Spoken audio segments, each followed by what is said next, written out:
I think it's been a long time since we've had something at least decent come out of Star Wars.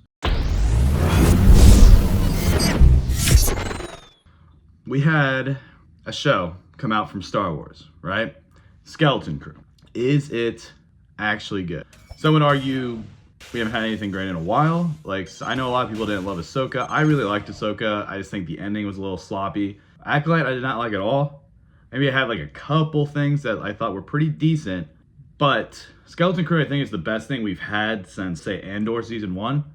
Because when it comes to Disney Star Wars, that is, I have not enjoyed the mass majority. I enjoyed The Force Awakens, which was like our first real, like, oh, this is Disney Star Wars. As we know, The Last Jedi and The Rise of Skywalker are two films I am not a big fan of at all. I despise those movies. Skeletoncrew, you have John Watts coming in who had a story set in the Star Wars universe, and they're like, all right, let's do this. It's about a bunch of kids. It's very Spielberg, very Amblin. It has that vibe. Feels like classic Star Wars as well. Just has that magic. I feel the Star Wars universe. I feel an interest with these kids that we're following, and of course I enjoyed Jod quite a bit, played by the excellent Jude Law, who's one of the better actors working, who doesn't do too much, but he's excellent in this show. And we were led to believe that he is like this Jedi that's going to help these kids get home. Said that in the beginning, and I know the show was like doing marketing and whatnot. That's what it seemed like was going on. But he just appears to be a Force user pirate. And now that's the part of Skeletoncrew that I think really, really works, is everything that has to do with the pirates. Like, I think it was episode like 2, or the end of season 1, or episode 1, where they are at this like spaceport like station. There's just a bunch, like a hive for pirate scum, and that's where they find Jod in the prison cell. Blah blah blah. But I just love the idea of like, oh, this kid's like, oh, I need some food. How do I pay for it? Oh, I'll just use my lunch money. Gives them an Old Republic credit, and like this thing is worth like God knows how many credits on its own, right? And the kid has no idea. It's like, oh, this is what he takes to school for lunch, right? Which I think is a neat concept. And it goes into the idea of like, okay, this is like the ultimate pirate booty, loot, treasure. X marks the spot is at Aten, which is these kids' home planet. And that's the reason why it's not on any space chart. It's an impossible place to find. It's a legend. But these kids being from there, and they're talking about it, it's like, yeah, we were just home. And we don't know how to get back because we just accidentally went into Lightspeed and went God knows where to the spaceport. And it's a cool concept. Like, I like the idea of like, this is just some like very uncharted Old Republic mint situation where like they're just printing countless Old Republic credits. And that's the whole purpose of this planet, is like, and that's the purpose of all these people's jobs. The kids' parents, that's their jobs. Like the whole concept of, I'd say the main kid's dad's like forcing him, like, oh, you gotta make sure you do this placement test, blah, blah, blah. And he's just like, no, he wants to go on an adventure, which is fair. Like, I think that's what most kids want to do. They don't want it, like, he's like, what, like 12, 13 years old, if that? And they're already trying to have his whole life made for him. And he's a kid who loves the idea. He's like a Luke Skywalker in a way, like the one who looks to the binary sunsets and knows there's more out there. And that's why this kid was like, oh, I found this spaceship. We're going to go on an adventure. And became like, obviously more than he expected and wanted. But at the end of the day, these kids kind of free Aten from shackles in some way, shape, or form, because they know nothing of the outside galaxy. Which is when we get to the last episode, of course. I did really like on their one planet that they were on that was like kind of like a spa situation, which was cool. It's like no kids allowed. I thought that was neat. But that's where there was like a hidden like map to Aten and all that. I really liked that episode. And then of course when Jod finally gets a lightsaber, I'm like, holy shit, this is cool. It's cool to see a lightsaber. And it was very sick to see how Jod used that lightsaber in the finale. How he takes out the main, like the overseer, of this planet at Aten, which so happens to just be a droid. So all these people are following orders from some Old Republic droid mastermind, hive mind situation where there's all these other droids that are kind of security on the planet, right?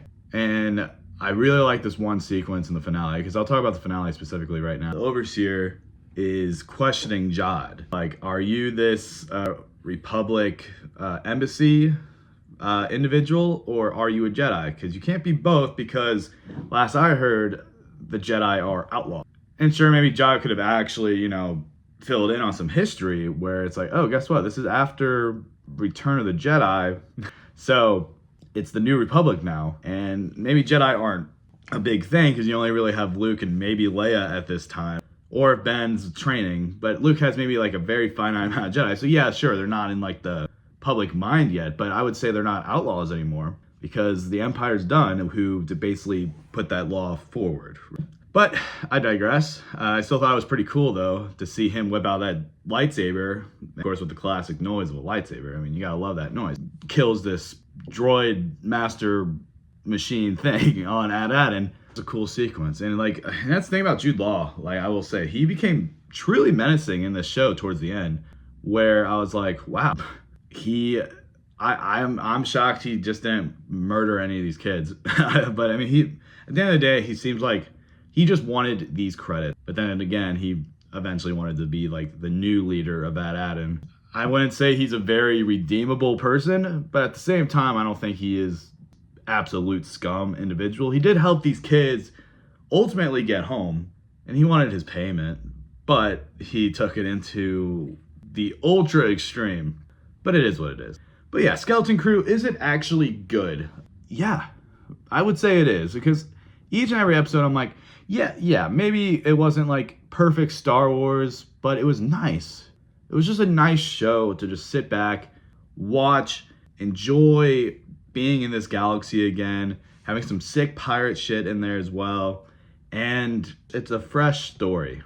We've never really seen anything like this. Like, we've seen hints of pirate stuff throughout the new Disney stuff. The Mandalorian, for instance. I think it's a dope concept to have within the Star Wars universe, and I would love some more pirate content from Disney with Star Wars. Because, I mean, hey, even though Skeletoncrew didn't do that good, I think it's getting good word of mouth, at the very least, which could hype up the brand at least a little bit. And if they can continue with this pirate trend and maybe make a sick movie, I think people would go see it. But yeah, Skeletoncrew, it is good.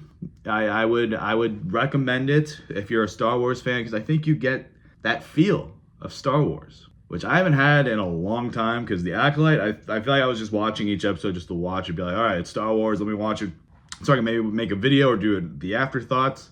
And it's like, that's not what I want Star Wars to be. Star Wars is one of my first loves on this planet. Just would love it to have an amazing comeback, which is very possible with the Mandalorian and Grogu movie come out, I believe, next year. We're getting Andor Season 2 around the corner, which I can't wait to talk to you guys about. I think that's going to be fantastic. You know, even though we're not getting a ton of content, as long as they make sure it's just good content, I'm going to be a very happy individual, because that's what Skeletoncrew was to me. The Acolyte should have been one of their biggest shows of all time, and I think it was rough. I did not think it was a very good show at all. Skeletoncrew, I just think was something they're like, all right, we'll throw some money to it, put it out there, and it turned out to just be some good content, which doesn't even have an overall like connection to the original trilogy or any of the original characters whatsoever. And I'm okay with that as long as you're giving me a good story set in the Star Wars universe. And it was cool to get, like little things like, the X-Wings, for example, and Y-Wings. It was really cool. Overall, I think the show had a pretty interesting story with very good characters, and the kids did not get annoying to me, which I was nervous about, because sometimes kid actors are hit or miss, but I think all the kids did a great job, and of course Jude Law was awesome, and I'm a fan of the show. I mean, I don't think it's not my favorite piece of Star Wars content, but is it actually good, and is it worth a watch? I would say yes. Make sure to like and subscribe, and let me know your thoughts on Skeletoncrew down below in the comments.